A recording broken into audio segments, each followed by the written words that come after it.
guys, welcome back to Educator Dr. Mom TV. If you are new to this channel, thanks for coming by. On this platform, I share education, parenting, home and wellness, and life lessons that I am learning on my parenting journey. And if you are returning, thanks for coming back. Today's lesson is all about choosing the best school for your child. This time of year is the time of year that there is open enrollment for most districts.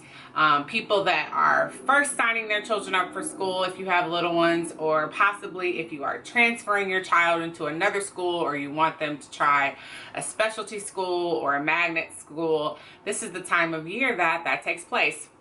So I thought it was the perfect time for me to share some tips that I learned during my experience. As an educator, I thought that choosing schools for my children would be so simple, easy peasy, right? No, it was not. And I also thought that I probably would not have many questions, but I had so many questions and I found so many answers, and I learned a lot during the process. So I thought I would share it with other parents who may be in the same season and picking a school for their children.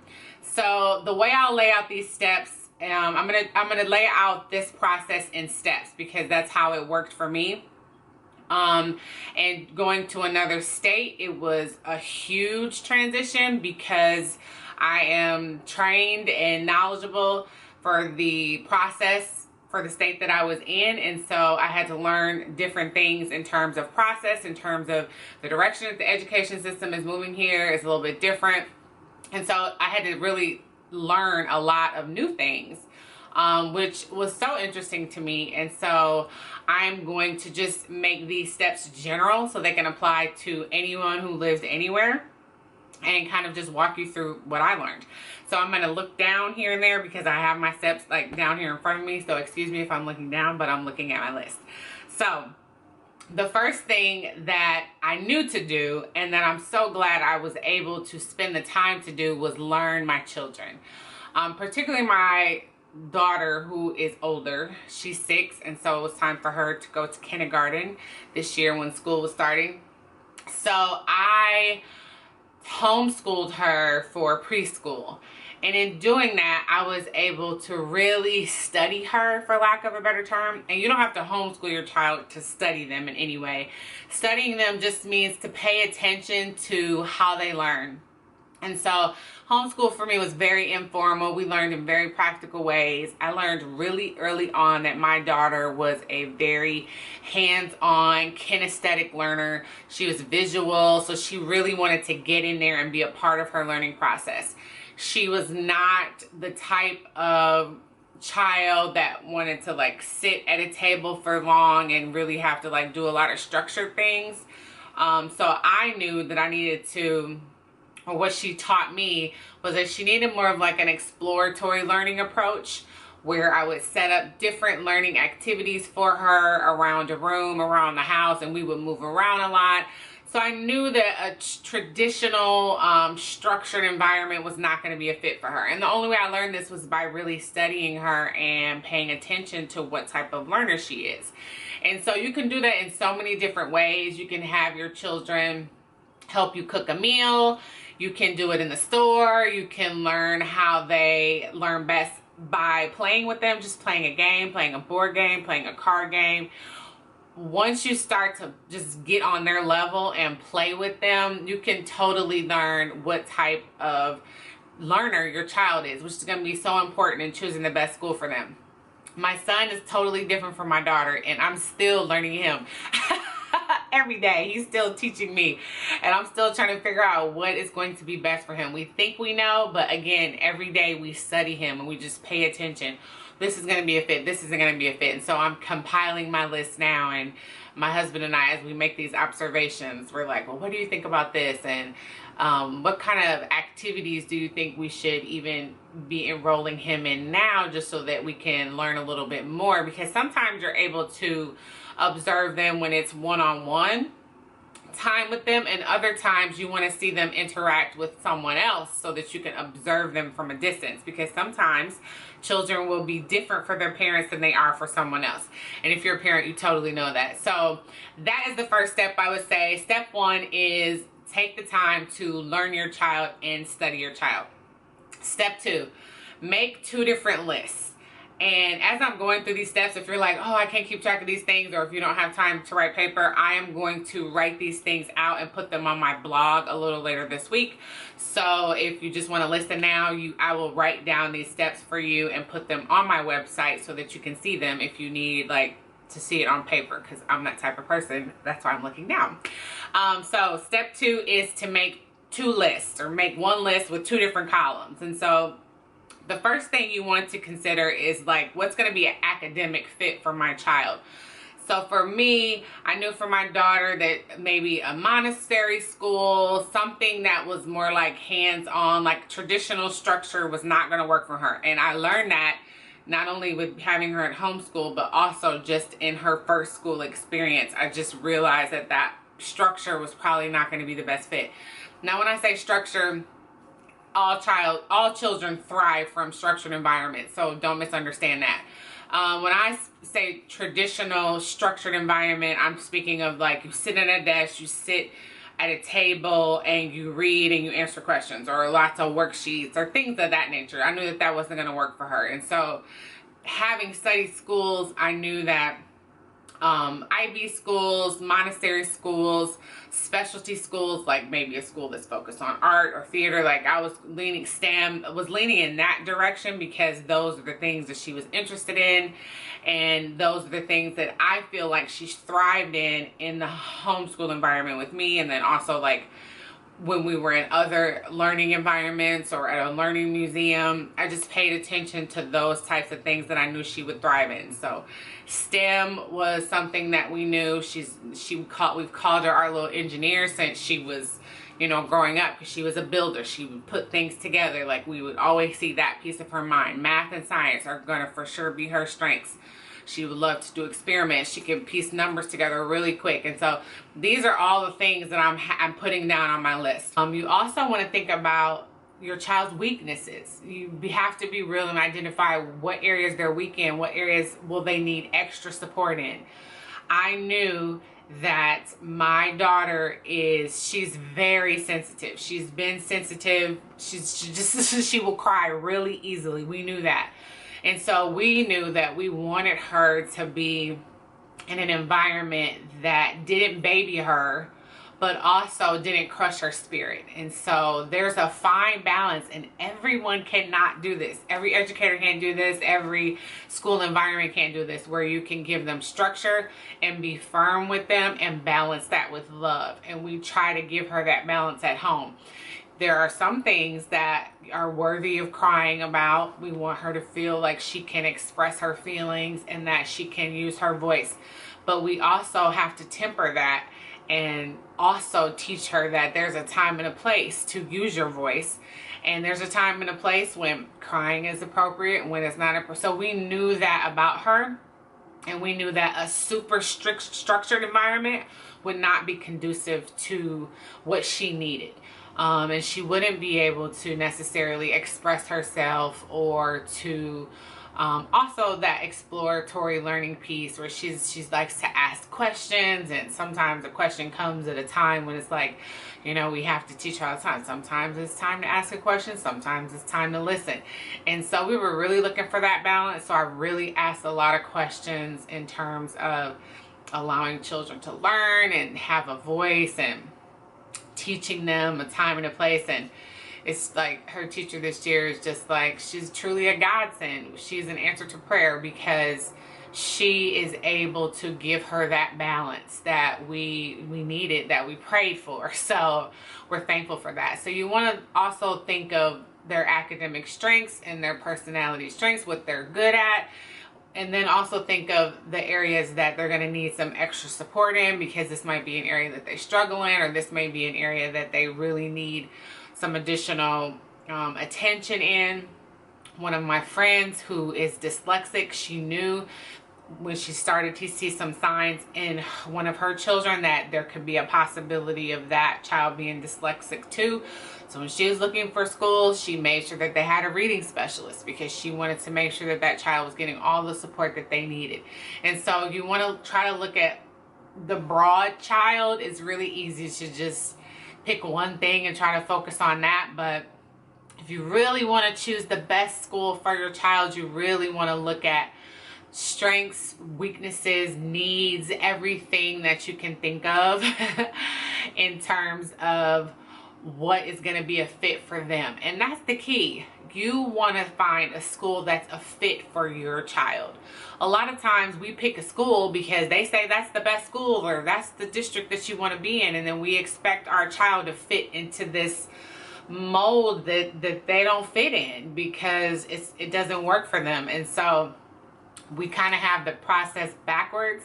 For us, we were really intentional about not having permanent roots when we moved to another state, because we wanted to make sure that a district was a fit before we stepped into buying a house or before we were stuck in a district. We wanted to be sure. And the only way that you can really be sure is if you experience it. And we weren't going to go with the school that they say this is the best district to be in when you move somewhere. I think that is the mistake that a lot of people make. They say. I don't trust they say. So here's an opportunity for you to take your child's future into your hands as much as you can. Obviously, we can't control everything, but this is a piece that you can have some influence on. And this is going to be one of the most important decisions that you make for your child that can impact their future. Where they go to school is really, really, really crucial to their future. Another thing that I would mention in looking at these two different lists, something to consider is gender. And it's something that's not often talked about, but it is something that is really important when choosing a school. And there are questions to ask to also understand a school's impression or a school's value system in terms of gender. For example, there are some schools that believe that there are boys sports and girls sports. And if you have a daughter that plays a sport that is traditionally for boys and there's no opportunity for her to go there, then that's a question that you want to ask. A lot of schools also have a culture that is not conducive for boys being successful in school. A lot of schools unconsciously are very punitive to boy behavior. And I've done a lot of reading and studying in this area for a couple reasons. One, because I, for some reason, when I was a teacher, always had more boys than girls in my class. It seems like I always had boys, and my husband would joke and say it seemed like I always had the naughty boys. They were my favorite because they just needed more love and guidance, and they just were different. Boys learn differently, and I have really learned this now having my own son. Boys even develop differently. Like the way that little girls develop and the way that boys develop, their brains develop differently. Their maturity levels are differently. And so sometimes we have to consider that when we are making rules and when we are coming up with consequences for behaviors, particularly for impulsive behaviors that sometimes boys are more typical to produce, unfortunately, in schools, but it's a part of their growing. And so you want to ask questions that are specific to how consequences are given, and because a lot of times schools, again, unconsciously, I don't think that any school is out to get boys. I don't think that at all. I think I think we have a lack of knowledge in the area. I only know because I have paid attention to this. I've read and I've studied how boys struggle in school more often because the terrain is set up differently. It's not set up for them to succeed oftentimes. And so knowing what type of son that you have and daughter, it's not that one is more important than the other, but sometimes the questions that you ask need to be geared towards the gender of your child. And so that's something else to consider when you're asking questions and when you're searching for the school. And so that leads me into step 3, which is to start your search. And starting your search is very simple. Once you have a list, you start to Google search those schools, or you go to the school directory. Sometimes they have websites like Great Schools can be a good starting point, or whatever state that you're in. They will, for example, if you have narrowed down that a Montessori school is going to be a fit, then you can Google the Montessori schools and they will pick up. And once they'll pull up for you on the internet. And once you start going to school websites, you can read about, a lot of your questions can be answered through doing a lot of reading. And as we continue on with this, I will talk about the impact of parent feedback can give you. That's really, really influential. So the legwork is really going to be on you for step 3. You have to just block out some time, start to do a search, start to make some phone calls so that you can go into the schools. I'm a big, big proponent for going into a school. And I'm also a proponent for unplanned visits. I know that a lot of schools don't like that, but schools that are worthy of your attention and your child being there are going to make you feel welcome, whether it's a good day or a bad day. We would have parent tours whenever parents came in. It didn't matter if obviously if we were testing or something, we would let them know this is a testing day, but we didn't just have like a block of time. Sometimes when schools have you can only come in for this hour to do tours. I don't really, I'm partial to that just because, if everyone in the building knows tours happen between 9 and 10, be on your best behavior, then you don't always get an organic experience because people are on their best behavior. So I love schools that if you call at 10 o'clock and they say you can come in at 10:15 and you just get an authentic experience. That's what I want to see. I want to see how everyone is behaving. I want to get a vibe of the culture. I want to get a vibe of recess, of gym. How is the hallway time? I think that's when you get a really good glimpse of the heartbeat of a school.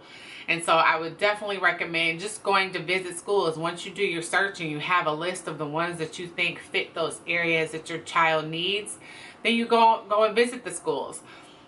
One particular school that I went to go visit, there were some parents standing outside, and I was able to ask them a couple of quick questions, and it was good to get one-on-one feedback. So I would definitely say that step 3 is going to take you the most time because it may take a minute to narrow down the perfect fit, but if you have those lists, it's going to go much faster and you will be able to cross the ones off that are not a fit really, really quickly. That was at least my experience. The 4th tip I will say is to look beyond the test scores. This was one of the lessons that really, really, really spoke to me. I am not a big fan of testing. I don't think it's an accurate depiction of how a child can perform. And so I always tell parents that don't just go search for the best performing school, because that's not going to give you a full picture. That may be a good starting point, but you need to look beyond the test scores and you need to ask some questions. So for example, one of the schools that we were looking at was a high performing school, but this is what I learned. In looking at the high performing schools, the trend that I often saw was that the parent feedback was not in line with those high results. Typically what I saw for schools that were performing really high was parent feedback that said children are treated like soldiers, not a lot of playtime, a lot of homework. Children are given consequences that are not in line with the offense. So those are type of things that are huge red flags for me. One of the things I think is so valuable in a school is allowing children to be children and allowing them to make childlike mistakes. One of my pet peeves was when a child would be sent to my office for something that could be handled in a classroom. It's not an offense that's worthy of an office visit. Like, I think that children have to be able to make mistakes and you have to teach them. That's how they grow. And if they're afraid to make mistakes, because they're afraid that the consequence is going to be so intense, then they don't grow. They just stay in this little box of safety because they don't want to get in trouble. And so that's a huge red flag for me.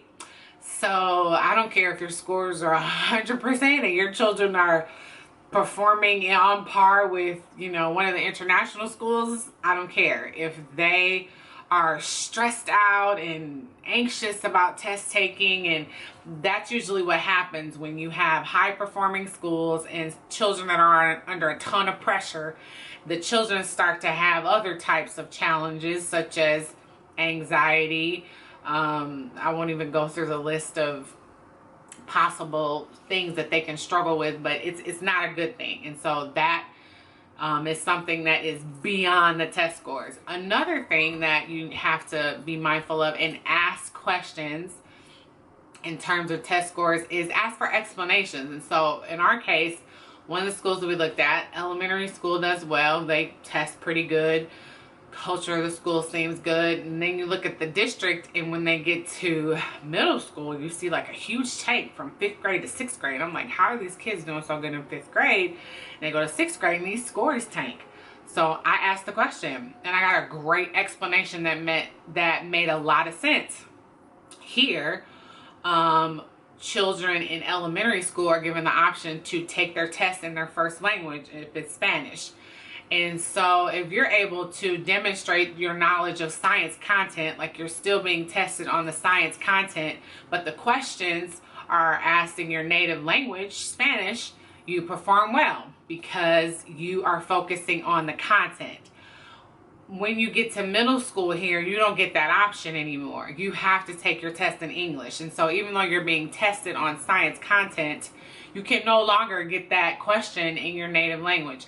You have to get the question in English. And so those language barriers, those vocabulary barriers are an impediment to passing the test. They impede the results. They influence the results totally. They're skewed at this point because now this student is focusing on passing the test, understanding what the question is. I can't even understand what the question is. And so, you know, that's something to consider. And then when I asked the second question, well, how are they performing when they're not taking the standardized test? Then those scores were up high again.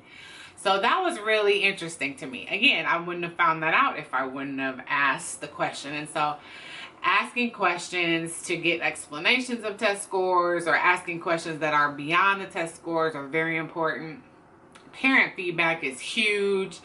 That's not to say that some parents who have a bad experience aren't going to be like disgruntled, or, you know, you can always tell when someone is like really foul with their feedback, like they had a really bad experience. Their review might be a little exaggerated. But there are others where you're like, okay, this gives me a lot of insight. If you start to see a trend, like 3 comments back to back or 4 comments that are kind of like saying the same thing, you might want to get concerned. So I put a lot into parent feedback. I really value parent feedback in this process. And I have to say that the parent feedback was the deciding factor for us. And this school that we chose, it's an IB school, which is International Baccalaureate, and that's their thing. My daughter learns about cultures all around the world. She also is able to share her culture. She was given an opportunity to share her faith during the Christmas holiday, and she was able to learn that she learns about how other people around the world experience different holidays, how they celebrate things that she doesn't celebrate. And so she really gets a chance to understand that everyone is different. And then we are able to teach her this is what and why we believe what we believe. And she's able to share that. So then that gives her confidence in who she is. And so I really, I mean, that just goes to the core of what we want to teach our children. And we want our children to be a light in this world. And in order to do that, you have to teach them about the world. And so I think sometimes it could be so scary, especially the world that we live in today. Like, you just want to keep them in a bubble and shield them from everything. Trust me, I have to fight against that all the time. But I also know that ignorance is not bliss. Only for so long. They have to function in this world. And that is why choosing the best school is so important, because they will eventually have to be here when you're not. And so everything that you can do now to influence the choices that they will make in the future, to influence positive thinking, to teach them not only academic things, but life skills and people skills. Like, those are all the things that you want a school to be able to give them, so that they can give back later, so that they can function in this world as adults once we're not here anymore. And so that is why that's why I made this video. I want to leave this mark. I want to share these tips, and these are just some of the tips that I learned, the most important ones, because I am just such a big proponent of education. I think it's a game changer. And we are so fortunate and blessed to be able to be educated, and for our children to be educated. And so taking the time to, and it is never too late until it's too late. I always say that. It's never too late until it's too late. If you have a 5th grader, if you have a 7th grader, if you have a 10th grader, it's never too late. It's never too late until it's too late. And so it doesn't matter how old your child is. If you feel like right now they are not in a school that works for them, this is just not a fit for them, make the adjustment. If you feel like you're stuck in a district, you're not. There are so many different options for education right now, whether it's choice school, charter school, magnet schools, public schools, private schools. There are so many different options. You can try your best to try to find the best fit. If you have older children, allow them to be a part of the conversation. When my children are older, we for sure are going to allow them to be a part of the conversation. As our older girls were, when they were going to high school, I remember both of them having a say on what high school they were going to. They should be a part of the conversation because they have to go to the school. And so you want them to want to go to the school. The worst thing is for a child to hate the school that they go to, or to not want to go to school. You don't want that. So I hope this video was valuable for you. If it was, share it with someone else that you think might be looking for school right now. Like I said, it's that time of year. You definitely want to start now. Trust me, the good schools will have waiting lists by March or April. It's going to happen really fast. So you really want to start on this now. Share it with those who are looking for schools. And if you found value in this, go ahead and hit the like button. And if you aren't already subscribed, please subscribe. I will be sharing more videos related to education, parenting, home and wellness, and life in general soon and very soon. Until then, take care. Bye-bye.